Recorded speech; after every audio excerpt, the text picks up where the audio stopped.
പിന്നെ എടാ ഈ സൊല്യൂഷൻസ് നോക്കി നോക്കിയേ ചെയ്യാൻ പറ്റുന്നുള്ളൂ എന്ന് പറയുന്നത്, എടാ ഒന്നാമത്തെ കാര്യം ഉണ്ടല്ലോ, നമ്മളിപ്പോൾ ഒരു ക്വസ്റ്റ്യൻ നോക്കി ഒരു ക്വസ്റ്റ്യൻ നമ്മൾ കുറേ ചെയ്ത് നല്ല രീതിയിൽ കിട്ടുന്നില്ല, ഒത്തിരി സമയം എടുക്കുമ്പോൾ നമ്മൾ സൊല്യൂഷൻ നോക്കിപ്പോവും. അങ്ങനെ പിന്നെ അങ്ങനെ ഒരു ഇത് വരുവാണെങ്കിൽ ചെറുതായിട്ടൊന്ന് കിട്ടാതാകുമ്പോഴേ നമ്മൾ സൊല്യൂഷൻസ് എടുത്ത് വെച്ച് നോക്കും. കാരണം അത്രയും സമയം വേസ്റ്റ് ചെയ്യാനില്ലല്ലോ.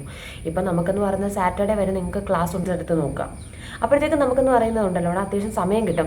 നമുക്കറിയാവുന്ന ക്വസ്റ്റ്യൻസ് എന്ന് പറയുമ്പോഴത്തേക്കും മറ്റേതെന്ന് പറയുമ്പോൾ നമ്മൾ സൊല്യൂഷൻ നോക്കി നോക്കി ചെയ്യുമ്പം നമ്മൾ പേപ്പർ മേടിച്ചൊന്ന് ചെയ്ത് നോക്കുന്നത് വളരെ നല്ലതായിരിക്കും. കാരണം എന്ന് വെച്ച് കഴിഞ്ഞാൽ ഇപ്പം നമ്മൾ ഏതൊരു ഗൈഡ് എടുത്താലും ഇപ്പം എന്താ ഇപ്പം സെൻഗേജോ എറർലെസ്സോ നിങ്ങൾ ഏതൊരു ഗൈഡ് എടുത്താലും ഇപ്പോൾ മോഷനെ സ്ട്രെയിറ്റ് ലൈൻ ആണ് നിങ്ങൾ നോക്കുന്നതെങ്കിൽ ആക്സലറേഷൻ്റെ പാർട്ടിൽ ഒരു 150 ക്വസ്റ്റ്യൻസ് കാണും, വെലോസിറ്റിയിൽ 150 ക്വസ്റ്റ്യൻസ് കാണും. അപ്പോൾ നമുക്ക് ശരിക്കും പറഞ്ഞാൽ ഈ ആകെ എന്താണ് വീക്ക്ലി എക്സാമിന് തലയിലുള്ളൊരു ദിവസമാണ് നമുക്ക് അത്യാവശ്യം ഫുൾ ഡേ കിട്ടുന്നത്. അപ്പോൾ എല്ലാം കൂടെ നമുക്ക് പഠിച്ചത് റിവിഷൻ ചെയ്യാൻ തന്നെ അന്ന് ചിലപ്പോൾ സമയം കിട്ടത്തില്ല. അന്നേരം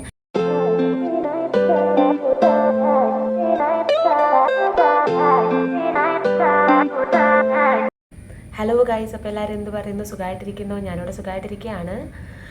അപ്പോൾ ഞാൻ നിങ്ങളുടെ കമൻസും കാര്യങ്ങളൊക്കെ കാണുന്നുണ്ട്. ചെറുതായിട്ടെങ്കിലും നമ്മുടെ വീഡിയോസിനൊരു ഗ്യാപ്പ് വരുന്നതെന്ന് വെച്ച് കഴിഞ്ഞാൽ ചിലപ്പോൾ എനിക്ക് കോളേജിലെ കുറച്ച് കാര്യങ്ങളുമായിട്ട് ബിസി ആവാറുണ്ട്. ഇപ്പോൾ ശരിക്കും പറഞ്ഞാൽ എനിക്ക് പനി പിടിച്ച് പോയിടാ, എൻ്റെ സൗണ്ടൊക്കെ അടഞ്ഞ് ഇപ്പോൾ ഒന്ന് ശരിയായിട്ട് വരുന്നേ ഉള്ളൂ. നേരത്തെ ഞാൻ വീഡിയോ ഇട്ടിട്ടുണ്ടായിരുന്നത് നിങ്ങൾക്കൊന്നും മനസ്സിലാവത്തില്ലായിരുന്നു. അപ്പോൾ ഇന്നത്തെ വീഡിയോ എന്ന് പറയുന്നത് ടൈം മാനേജ്മെൻറ്റിനെ പറ്റിയിട്ടൊക്കെയാണ് കേട്ടോ. അപ്പോൾ എനിക്കിപ്പോൾ സ്ഥിരം വരാറുള്ളൊരു കമൻറ്റ് എന്ന് പറയുന്നത്, ചേച്ചി എനിക്ക് തീരെ ടൈം മാനേജ്മെൻറ്റ് കിട്ടുന്നില്ല, എനിക്ക് അത്രയും കറക്റ്റ് ടൈമിനുള്ളിൽ ചെയ്ത് തീർക്കാൻ പറ്റുന്നില്ല, പിന്നെ എനിക്ക് സൊല്യൂഷൻസ് നോക്കി ചെയ്യാൻ പറ്റുന്നുള്ളൂ, എത്ര ക്വസ്റ്റ്യൻസ് പ്രാക്ടീസ് ചെയ്തിട്ടും സൊല്യൂഷൻസ് നോക്കാതെ ചെയ്യാൻ പറ്റുന്നില്ല, അങ്ങനെയൊക്കെയായിരുന്നു. എടാ ഈ ടൈം മാനേജ്മെൻറ്റ് എന്ന് പറയുന്നത് നമുക്ക് എന്തൊക്കെ പറഞ്ഞാലും ഗ്രാജുവലി ഉണ്ടാക്കിയെടുക്കാൻ പറ്റുന്ന കാര്യമാണ്. അതായത് പെട്ടെന്ന് നടക്കുന്ന കാര്യമല്ല. ഇത് നമുക്ക് ഗ്രാജുവലി പ്രാക്ടീസ് കൊണ്ട് ചെയ്ത് ഇതാക്കാൻ പറ്റുന്ന കാര്യമാണ്. നമുക്കിപ്പോൾ നമ്മുടെ ഹാൻഡ് റൈറ്റിംഗ് നല്ല രീതിയിലാക്കണമെങ്കിൽ നമ്മളിനിയിപ്പം എത്രത്തോളം നമ്മൾ എഴുതി പ്രാക്ടീസ് ചെയ്താലേ ശരിയാവത്തുള്ളൂ. ഇതും അതുപോലെ തന്നെയാണ്. നമ്മൾ എത്രത്തോളം ക്വസ്റ്റ്യൻസ് ചെയ്ത് പ്രാക്ടീസ് ചെയ്യുന്നുണ്ടോ അതിനനുസരിച്ച് നമുക്ക് ആ ഒരു സ്പീഡ് വരത്തുള്ളൂ. അപ്പോൾ നിങ്ങൾ ഇപ്പോൾ അതിനെപ്പറ്റി ടെൻഷൻ അടിക്കേണ്ട, അത് ഗ്രാജുവലി ശരിയാവും. ആ ഒരു ടൈം മാനേജ്മെൻറ്റ് കിട്ടാനും കൂടെ വേണ്ടിയിട്ടാണ് നമ്മൾ കോച്ചിങ്ങിന് പോകുന്നത്. അപ്പോൾ നിങ്ങൾക്ക് കുറേ എക്സാംസ് എഴുതി അതങ്ങ് ശരിയായിക്കോളും, ഗ്രാജുവലി അതങ്ങ് ശരിയായിക്കോളും. പിന്നെ എടാ ഈ സൊല്യൂഷൻസ് നോക്കിയേ ചെയ്യാൻ പറ്റുന്നുള്ളൂ എന്ന് പറയുന്നത്, എടാ ഒന്നാമത്തെ കാര്യം ഉണ്ടല്ലോ, നമ്മളിപ്പോൾ ഒരു ക്വസ്റ്റ്യൻ നമ്മൾ കുറേ ചെയ്ത് നല്ല രീതിയിൽ കിട്ടുന്നില്ല, ഒത്തിരി സമയം എടുക്കുമ്പോൾ നമ്മൾ സൊല്യൂഷൻ നോക്കിപ്പോവും. അങ്ങനെ പിന്നെ അങ്ങനെ ഒരു ഇത് വരുവാണെങ്കിൽ ചെറുതായിട്ടൊന്ന് കിട്ടാതാകുമ്പോഴേ നമ്മൾ സൊല്യൂഷൻസ് എടുത്ത് വെച്ച് നോക്കും. കാരണം അത്രയും സമയം വേസ്റ്റ് ചെയ്യാനില്ലല്ലോ.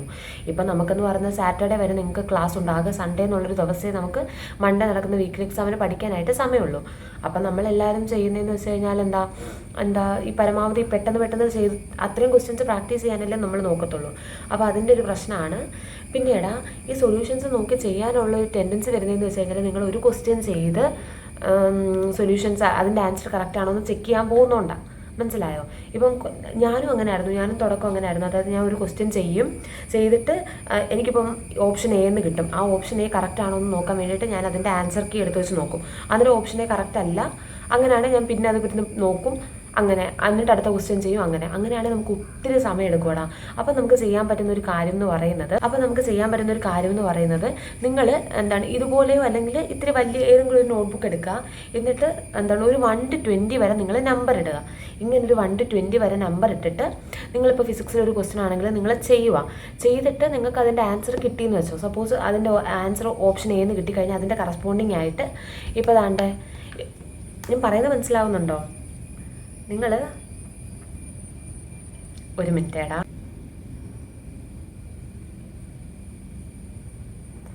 ഇങ്ങനെ നിങ്ങൾ 1 to 20 വരെ ഇങ്ങനെ സൈഡിൽ നമ്പർ ഇടുക. ഇതിപ്പോൾ മിററിങ് ആയതുകൊണ്ടാണ് കേട്ടോ. അപ്പോൾ നിങ്ങൾ ഇതുപോലെ 1 to 20 വരെ നമ്പർ ഇടുക. 20 അതിപ്പോൾ ഓരോരുത്തരുടെ ഒരു ഇതനുസരിച്ച് മിനിമം 20 എങ്കിലും വേണമല്ലോ, അല്ലെങ്കിൽ നമുക്ക് എല്ലാം നമ്മൾ പിന്നെ സൊല്യൂഷൻസ് നോക്കി ചെയ്യുന്നത് ഇത് ഒരുപോലെ ആയിരിക്കും. അപ്പോൾ ഇപ്പോൾ നിങ്ങളൊരു ക്വസ്റ്റ്യൻ ഫിസിക്സിൻ്റെ ആണ് ചെയ്യുന്നതെങ്കിൽ നിങ്ങൾ അതിങ്ങനെ ചെയ്ത് നിങ്ങൾക്ക് ഓപ്ഷൻ എ എന്ന് കിട്ടി. അപ്പോൾ ഈ 1ന് കറസ്പോണ്ടിങ് ആയിട്ട് നിങ്ങൾ 1A എന്ന് എഴുതുക. എന്നിട്ട് ഇപ്പോൾ രണ്ടാമത്തെ ക്വസ്റ്റ്യൻ നിങ്ങൾക്ക് നോക്കി കിട്ടുന്നില്ല, ഒറ്റ നോട്ടത്തിൽ തന്നെ കിട്ടുന്നില്ല. അപ്പം നിങ്ങൾ 2 ചെയ്യണ്ട, 3 ചെയ്യുക. 3 ചെയ്തിട്ട് നിങ്ങൾ അതിൻ്റെയും സൊല്യൂഷൻ ഇപ്പോൾ ബി ആണ് കിട്ടിയെന്നുണ്ടെങ്കിൽ ബി എന്ന് എഴുതുക. എന്നിട്ട് ഈ 1 to 20 വരെ അറ്റൻഡ് ചെയ്തിട്ട് ഈ കിട്ടാത്ത ക്വസ്റ്റ്യൻസ് ഒന്നും കൂടെ നോക്കുക. മനസ്സിലായോ? എന്നിട്ട് ഒട്ടും കിട്ടുന്നില്ലെങ്കിൽ നിങ്ങൾ എന്തായാലും ഈ 1 to 20 കഴിഞ്ഞിട്ട് നിങ്ങൾ സൊല്യൂഷൻസ് എടുത്ത് നോക്കുക. അപ്പോഴത്തേക്കും നമുക്കെന്ന് പറയുന്നതുണ്ടല്ലോ അവിടെ അത്യാവശ്യം സമയം കിട്ടും. നമുക്ക് അറിയാവുന്ന ക്വസ്റ്റ്യൻസ് എന്ന് പറയുമ്പോഴത്തേക്കും മറ്റേതെന്ന് പറയുമ്പോൾ നമ്മൾ സൊല്യൂഷൻ നോക്കി ചെയ്യുമ്പം നമുക്ക് ഇപ്പം എന്താ പറയുന്നത്, നമുക്കിപ്പോൾ ചിലപ്പോൾ അറിയാവുന്ന ക്വസ്റ്റ്യൻസ് പോലും ഈ പെട്ടെന്ന് നമുക്ക് നോക്കാനൊരു ത്വര വരുന്ന ഒരു ടെൻഡൻസി ഉണ്ടാകും. ഇതാകുമ്പം നമുക്ക് ലാസ്റ്റ് വരെ ചെയ്ത് നോക്കിയാലല്ലേ ഓപ്ഷൻ കിട്ടത്തുള്ളൂ. അപ്പോൾ ഇത് നല്ലൊരു ഐഡിയ ആണ്. ഇപ്പോൾ ഈ 1 to 20 എന്നുള്ളത് നിങ്ങൾക്ക് ആ ഒരു അത്രയും വരെ ചെയ്ത് എടുക്കാനുള്ളൊരിതുണ്ടെങ്കിൽ 1 to 30 വരെയോ അല്ലെങ്കിൽ 1 to 40 വരെയോ ഒക്കെ ആക്കിയിട്ട് നോക്കാം. അപ്പോൾ ഇതാണ് ശരിക്കും പറഞ്ഞാൽ ഏറ്റവും ഒരു നല്ല മെത്തേഡ്. നമുക്കതാകുമ്പോഴത്തേക്കും നമുക്ക് ആ ലാസ്റ്റ് സ്റ്റെപ്പ് വരെ നമുക്ക് ആ ഒരു ചെയ്യാനുള്ള ആ ഒരു ടെൻഡൻസി വരും. മറ്റേന്ന് പറയുമ്പോഴത്തേക്കും നമുക്ക് ഇത്രയെങ്കിലും അറിയാവുന്നതാണെങ്കിലും ഇതെനിക്കറിയാം അന്നേരം പിന്നെ അടുത്തെടുത്ത് വിടും. പക്ഷെ അത് ചിലപ്പോൾ ക്വസ്റ്റ്യൻ അതുപോലെ തന്നെ വന്നാൽ പോലും നമുക്ക് എന്തെങ്കിലും ചിലപ്പോൾ കിട്ടത്തില്ല. നമുക്ക് ആ ഒരു വീക്കിലി എക്സാമിന് ആ ഒരു ടെൻഷൻ്റെ ഇടയ്ക്കൊക്കെ ഇരിക്കുമ്പോൾ നമുക്ക് കിട്ടത്തില്ല. നമ്മൾ എത്രത്തോളം അറിയാവുന്നതാണെങ്കിൽ പോലും നമ്മൾ നല്ല രീതിയിൽ ചെയ്ത് അവസാനം വരെ കണ്ടെത്താൻ ശ്രമിക്കുക. അതും ടൈം മാനേജ്മെൻറ്റിൻ്റെ ഒരു ഘടകമാണ്. ചിലപ്പോൾ നിങ്ങൾക്ക് അറിയായിരിക്കും എന്നൊക്കെ പറഞ്ഞു പോകും. ചിലപ്പോൾ അവിടെ ചെല്ലുമ്പോൾ ഇതിനായിരിക്കും നിങ്ങൾ ഏറ്റവും കൂടുതൽ സമയം എടുക്കുന്നത്. അറിയാത്തൊരു ക്വസ്റ്റ്യൻ ചിലപ്പോൾ അറ്റൻഡ് ചെയ്യാൻ അത്ര സമയം എടുക്കത്തില്ല. ഞാൻ പറയുന്നത് മനസ്സിലായത് ശരിക്കും എല്ലാവർക്കും പറ്റുന്ന അബദ്ധമാണ്. അപ്പോൾ ഇങ്ങനെ ചെയ്യാൻ നോക്കുക. ഇപ്പോൾ ബയോളജി ആണെങ്കിൽ ഈ 1 to 20 എന്നുള്ളത് ഒരു 1 to 60 അല്ലെങ്കിൽ 1 to 80 വരെ നമ്പർ ഇട്ടിട്ട് നിങ്ങൾ ചെയ്യാനായിട്ട് നോക്കുക. ശരിക്കും അത് നല്ലതാണ്. ഇപ്പോൾ ബയോളജി ആണെങ്കിലും തന്നെ ഇത് എ എന്നിട്ട് അത് മറിച്ച് നോക്കി നമുക്ക് ഒത്തിരി സമയം എടുക്കും. ബയോളജി എന്നൊക്കെ പറയുമ്പോഴത്തേക്ക് നിങ്ങൾക്ക് അറിയാലോ ഒത്തിരി ക്വസ്റ്റ്യൻസ് ഓൾറെഡി നമ്മുടെ എക്സാമിന് തന്നെ എത്ര ക്വസ്റ്റ്യൻസ് ഉണ്ട്. അതുപോലെ തന്നെ ഇപ്പം ഒരു പ്രീവിയസ് ഇയർ ഗൈഡ് എടുത്താൽ പോലും അതിനകത്തിലും അത്രയും ക്വസ്റ്റ്യൻസ് ഉണ്ട്. മെറ്റീരിയൽസിലും അത്യാവശ്യം ക്വസ്റ്റ്യൻസ് ഉണ്ട്. അപ്പോൾ ഇങ്ങനെ ചെയ്യുന്നതാണ് ഏറ്റവും നല്ല മാർഗ്ഗം കേട്ടോ. അപ്പോൾ അങ്ങനെ നോക്കാം. പിന്നെ ഇപ്പോഴേ നിങ്ങൾ ടൈം മാനേജ്മെൻറ്റും കാര്യങ്ങളൊന്നും അത്ര വലിയ രീതിയിൽ തലക്കെടുത്ത് വെച്ച് പ്രാന്താവാൻ നിൽക്കണ്ട. അതൊക്കെ ഗ്രാജുവലി നമുക്ക് ശരിയാക്കി എടുക്കാവുന്ന കാര്യങ്ങളേ ഉള്ളൂ കേട്ടോ. നമ്മൾ അതിന് വേണ്ടിയിട്ടാണല്ലോ ഈ 1 year കോച്ചിങ്ങിന് പോയത്. നിങ്ങളിപ്പോൾ പരമാവധി ക്വസ്റ്റ്യൻസ് ഒക്കെ ചെയ്യുക. വീക്കിലി എക്സാമിന് പരമാവധി നല്ല രീതിയിൽ മാർക്ക് സ്കോർ ചെയ്യാനൊക്കെ ശ്രമിക്കുക. അതേ ഇപ്പോൾ നിങ്ങൾക്ക് ചെയ്യാൻ പറ്റത്തുള്ളൂ. എടാ ഞാൻ എൻ്റെ കയ്യിൽ നിന്ന് കുറച്ച് പേരൊക്കെ ക്വസ്റ്റ്യൻസ് മേടിച്ചിട്ടുണ്ടായിരുന്നു കേട്ടോ. അവരൊക്കെ എനിക്ക് മെസ്സേജ് ഇട്ടിട്ടുണ്ടായിരുന്നു. വീക്കിലി എക്സാമിന് അത്യാവശ്യം നല്ല രീതിയിൽ സ്കോർ ചെയ്യാൻ പറ്റി. ഇത് പ്രൊമോഷൻ തന്നല്ല കേട്ടോ. എനിക്ക് സന്തോഷമുള്ളതുകൊണ്ട് പറഞ്ഞതാണ്. ഒരാൾ എനിക്ക് ഇന്നും കൂടെ മെസ്സേജ് ഇട്ടിട്ടേ ഉള്ളായിരുന്നു. അത് ഞാൻ സൈഡിൽ കാണിച്ചേക്കാം. എടാ ശരിക്കും പറഞ്ഞാൽ ഞാൻ ആ ഒരു ക്വസ്റ്റ്യൻസ് മേടിച്ച് ഇപ്പം നിങ്ങൾ എൻ്റെ കയ്യിൽ നിന്ന് തന്നെ ക്വസ്റ്റ്യൻസ് മേടിക്കണമെന്ന് ഞാൻ പറയത്തില്ല. ഇപ്പം നിങ്ങൾക്ക് മോഷനിലെ സ്ട്രെയിറ്റ് ലൈൻ ആണ് എക്സാം എങ്കിൽ നിങ്ങളുടെ വേറെ ഏതെങ്കിലും ഒരു ബാച്ചിൽ അത് ഓൾറെഡി മോഷനിലെ സ്ട്രെയിറ്റ് ലൈൻ കഴിഞ്ഞിട്ടുണ്ടാകും. അപ്പോൾ അവരുടെ ക്വസ്റ്റ്യൻ പേപ്പർ മേടിച്ചൊന്ന് ചെയ്ത് നോക്കുന്നത് വളരെ നല്ലതായിരിക്കും. കാരണം എന്ന് വെച്ച് കഴിഞ്ഞാൽ ഇപ്പം നമ്മൾ ഏതൊരു ഗൈഡ് എടുത്താലും ഇപ്പം സെൻഗേജോ എയർലെസ്സോ നിങ്ങൾ ഏതൊരു ഗൈഡ് എടുത്താലും ഇപ്പോൾ മോഷനിലെ സ്ട്രെയിറ്റ് ലൈൻ ആണ് നിങ്ങൾ നോക്കുന്നതെങ്കിൽ ആക്സിലറേഷൻ്റെ പാർട്ടിൽ ഒരു 150 ക്വസ്റ്റ്യൻസ് കാണും. വെലോസിറ്റിയിൽ 150 ക്വസ്റ്റ്യൻസ് കാണും. അപ്പോൾ നമുക്ക് ശരിക്കും പറഞ്ഞാൽ ഈ ആകെ വീക്കിലി എക്സാമിന് തലയിലുള്ളൊരു ദിവസമാണ് നമുക്ക് അത്യാവശ്യം ഫുൾ ഡേ കിട്ടുന്നത്. അപ്പോൾ എല്ലാം കൂടെ നമുക്ക് പഠിച്ചത് റിവിഷൻ ചെയ്യാൻ തന്നെ അന്ന് ചിലപ്പോൾ സമയം കിട്ടത്തില്ല. അന്നേരം ഇങ്ങനെ ചെയ്തുകൊണ്ടിരിക്കാനുള്ള സമയമില്ല. അപ്പം നിങ്ങൾ ആ ഒരു വേറൊരു ബാച്ചിൻ്റെ ഒരു ക്വസ്റ്റ്യൻ പേപ്പർ മേടിക്കുകയാണെങ്കിൽ അതിനകത്തിൽ ആകെ ഫിസിക്സിനകത്തിൽ 50 ക്വസ്റ്റ്യൻസേ കാണത്തുള്ളൂ.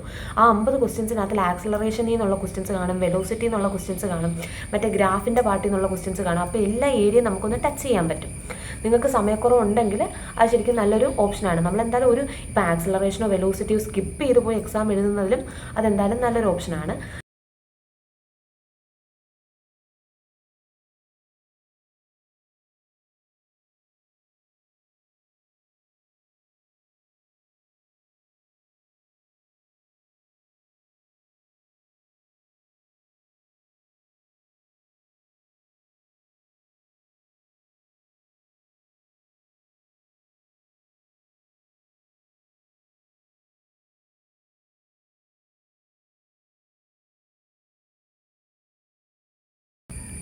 പിന്നെ കുറച്ച് പേര് എൻ്റെ അടുത്ത് ചോദിക്കുന്നുണ്ട് ചേച്ചി റീനീറ്റ് വരുമോ എന്നൊക്കെ.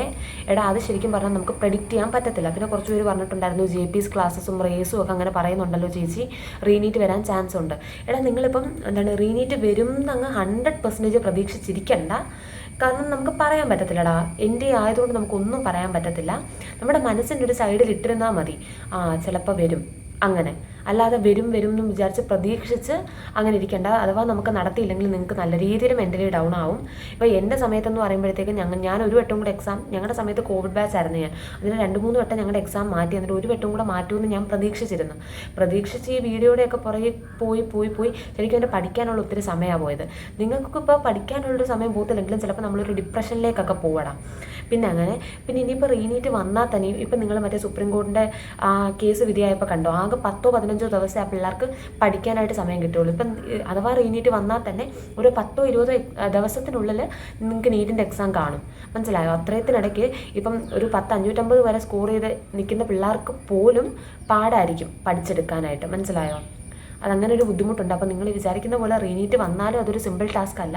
നമ്മളിപ്പോൾ എല്ലാവരും ഇപ്പോൾ അഥവാ ഇത്തിരി നിൽക്കുന്നവരെല്ലാവരും ഒന്ന് ടച്ച് വിട്ടിരിക്കുകയാണ്. അപ്പോൾ നിങ്ങൾ ആ ഒരു 20 ദിവസത്തിനുള്ളിൽ വീണ്ടും ഒന്നും കൂടെ പഠിച്ചെടുക്കുന്നതൊക്കെ ടാസ്ക്കാണ്. പിന്നെ ഞാൻ പറഞ്ഞെന്നുള്ളതേ ഉള്ളൂ കേട്ടോ, ഞാൻ പറഞ്ഞെന്നുള്ളതേ ഉള്ളൂ. എന്തായാലും നമുക്ക് ഹോപ്പ് ഫോർ ദ ബെസ്റ്റ്. കാരണം ഇത്രയും ക്വസ്റ്റ്യൻ പേപ്പറും കാര്യങ്ങളൊക്കെ ആ ഒരു ലെവലിൽ നമുക്ക് ചിന്തിക്കുമ്പോൾ ശരിക്കും റീനീറ്റ് വരേണ്ടത് തന്നെയാണ്. കാരണം എവിടെയൊക്കെയാണ് ക്വസ്റ്റ്യൻ പേപ്പർ ചോർന്നത്. ഇനി കേരളത്തിലും കൂടെ ഉള്ളൂ ഇനി ക്വസ്റ്റ്യൻ പേപ്പർ കിട്ടാൻ. കേരളത്തിൽ കിട്ടിയിട്ടുണ്ടോ എന്ന് പോലും നമുക്ക് പറയാൻ പറ്റത്തില്ല. എന്തായാലും ഇത്രയും സ്റ്റേറ്റിലൊക്കെ കിട്ടിയിട്ടുള്ള സ്ഥിതിക്ക് കേരളം വിട്ടുപോകുമെന്നും നമുക്ക് പറയാൻ പറ്റില്ല. ആർക്കെങ്കിലുമൊക്കെ കിട്ടിയിട്ടുണ്ടാവും. അപ്പോൾ ആ ഒരു ലെവലിൽ ചിന്തിക്കുമ്പോൾ റീനീറ്റ് ശരിക്കും വരേണ്ടത് തന്നെയാണ്. പിന്നെ വന്നാൽ ഇങ്ങനത്തെ കുറച്ച് പ്രശ്നങ്ങൾ ഉണ്ടെന്നും കൂടെ നിങ്ങൾ അറിഞ്ഞിരിക്കാൻ വേണ്ടിയിട്ട് പറഞ്ഞതാണ്. അപ്പം നമ്മുടെ ടൈം മാനേജ്മെൻറ്റും കാര്യങ്ങളൊക്കെ ഞാൻ ഈ പറഞ്ഞ രീതിയിൽ നിങ്ങളൊന്ന് ശ്രമിച്ച് നോക്കാം കേട്ടോ. അത് നല്ലതായിരിക്കും. പിന്നെ ഇവിടെ അഥവാ ഇപ്പോൾ ഇനിയിപ്പം ക്വസ്റ്റ്യൻസ് കുറച്ച് ചെയ്തിട്ട് സൊല്യൂഷൻസ് കിട്ടിയില്ലെങ്കിൽ നിങ്ങൾ വിഷമിക്കേണ്ടടാ. നിങ്ങളിപ്പോൾ അങ്ങോട്ട് ചെന്നേയല്ലേ ഉള്ളൂ. നമുക്കതൊക്കെ അങ്ങ് ശരിയാക്കി എടുക്കാം. നമുക്ക് പ്രാക്ടീസ് ചെയ്യാൻ വേണ്ടിയിട്ടാണല്ലോ ഈ 10 മാസം സമയം കിട്ടുന്നത്. 10 മാസം കഴിഞ്ഞിട്ട് ഇപ്പോൾ നിങ്ങൾക്ക് എല്ലാ പോർഷൻസും കഴിഞ്ഞിട്ട് പിന്നെ വീണ്ടും മോഡൽ എക്സാം വരും. ഇപ്പോൾ ഓണം മോഡലൊക്കെ കാണും. ഇപ്പോൾ നിങ്ങൾ ഈ എഴുതി വിടുന്ന ഓരോ വീക്കിലി എക്സാം കൂടെ ക്ലബ് ചെയ്തിട്ട് ഓണത്തിനും ക്രിസ്മസിനും പൂജയ്ക്കും ഒക്കെ മോഡലൊക്കെ വരും. അപ്പോൾ നിങ്ങൾക്ക് ഒന്നും കൂടെ പ്രാക്ടീസ് ചെയ്യാനായിട്ടുള്ള സമയം കിട്ടും കേട്ടോ. അപ്പോൾ അങ്ങനത്തെ രീതിയിലൊന്നും ടെൻഷൻ അടിക്കേണ്ട. ഇപ്പോൾ അഥവാ കിട്ടിയില്ലെങ്കിൽ നമുക്ക് അപ്പം കിട്ടും. എന്തായാലും നമ്മൾ ഒരു ചാപ്റ്റർ പോലും സ്കിപ്പ് ചെയ്ത് പോകാനായിട്ട് നിൽക്കരുത്. അയ്യോ എനിക്ക് അത്ര സമയമില്ല, എന്നാൽ പിന്നെ ഞാൻ ആ ഫിസിക്സ് പഠിക്കുന്നില്ല, കെമിസ്ട്രിയും ബയോളജിയും കൂടെ പോയി പഠിച്ചിട്ട് എഴുതാം. അങ്ങനെ എഴുതാൻ നിൽക്കുവാണെങ്കിൽ നിങ്ങൾക്ക് ഫിസിക്സിലെ കെമിസ്ട്രിയിൽ 180യും ഫിസിക്സിലെ 360യും കൂടെ ചെയ്യാൻ പറ്റത്തുള്ളൂ. മനസ്സിലായോ? അന്നേരം നമുക്ക് അത്രയും മാർക്കല്ലേ കിട്ടത്തുള്ളൂ. എന്തൊക്കെ പറഞ്ഞാലും ഒട്ടും സമയമില്ലെങ്കിൽ അത്യാവശ്യം കുറച്ച് ഇക്വേഷൻസ് എങ്കിലും വായിച്ചിട്ട് പോയി എഴുതാൻ നിൽക്കുക. ഇപ്പം നിങ്ങൾക്ക് അങ്ങനത്തെ പ്രശ്നങ്ങൾ കാണത്തില്ല. അങ്ങോട്ടങ്ങോട്ട് ചെല്ലുന്തോറും ഇപ്പം നല്ല ടൈറ്റ് ചാപ്റ്റേഴ്സ് ആകുമ്പോഴത്തേക്ക് നമുക്ക് ആ ഒരു ടെൻഡൻസി വരാൻ ചാൻസ് ഉണ്ട്. അതുകൊണ്ട് പറഞ്ഞതാണ്. അപ്പോൾ ഇനി വേറെ ഏതെങ്കിലും വീഡിയോ ചെയ്യണമെങ്കിൽ നിങ്ങൾ കമൻറ്റ് സെക്ഷനിൽ കമൻറ്റ് ചെയ്തോ കേട്ടോ. അപ്പോൾ ശരിയടാ, ടാറ്റാ.